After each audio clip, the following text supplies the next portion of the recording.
گنبد خضرا کی آغوش سکون کے واسطے گنبد خضرا العلم.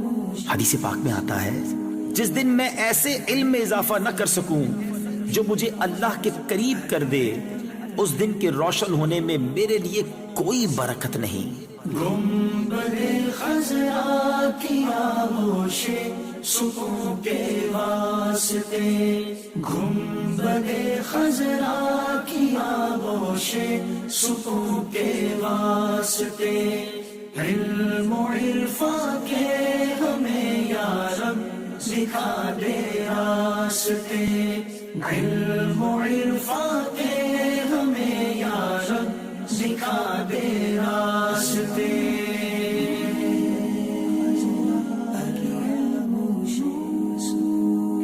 حدیث پاک کا مفہوم ہے ایمان کا لباس پرہیزگاری، زینت، شرم و حیا اور ثمرہ علم ہے. دے دے ایسی ہم کو ایمان و یقین کی روشنی، دے دے ایسی ہم کو ایمان و یقین کی روشنی. دیکھ لیں جس روشنی میں ہم جنا کے راستے، دیکھ لیں جس روشنی میں ہم جنا کے راستے. حدیث پاک میں آتا ہے جو علم دین حاصل کرے گا اللہ عز و جل اس کی مشکلات کو آسان فرما دے گا اور اسے وہاں سے رزق عطا فرمائے گا جہاں اس کا گمان بھی نہ ہوگا.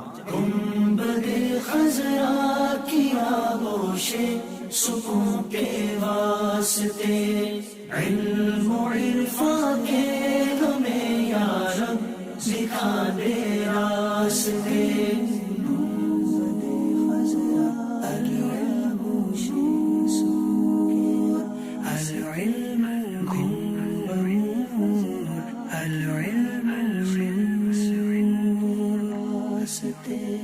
دور ہو باطن کی عائش نظر کو نور دے، دور ہو باطن کی عائش نظر کو نور دے. صاف اور شفاف دیکھے ہم شفا کے راستے، صاف اور شفاف دیکھے ہم شفا کے راستے.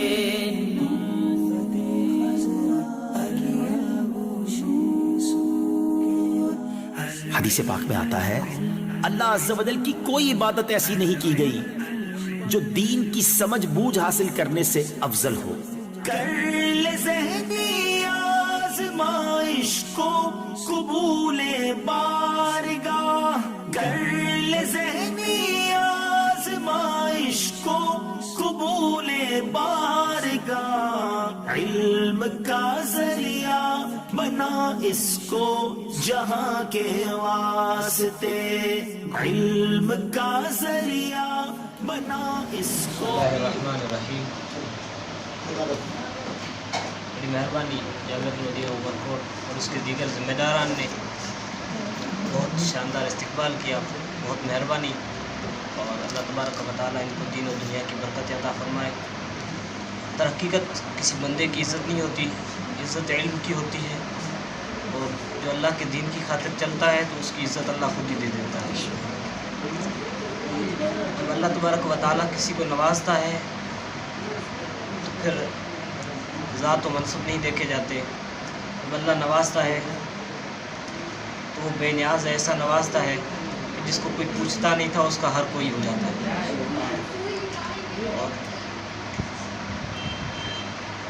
میں جو ہے پاکستان سطح پہ بلکہ ورلڈ سطح پہ ذہنی آزمائش میں نہیں جیتا، اور گویا کہ ایک میں نے تھر کے طلباء کے لیے ایک پیغام دیا ہے کہ اگر ہمت ہو، اگر جذبہ ہو تو پھر بندہ کہیں کا بھی رہنے والا ہو لیکن جہاں چاہے وہاں جا سکتا ہے.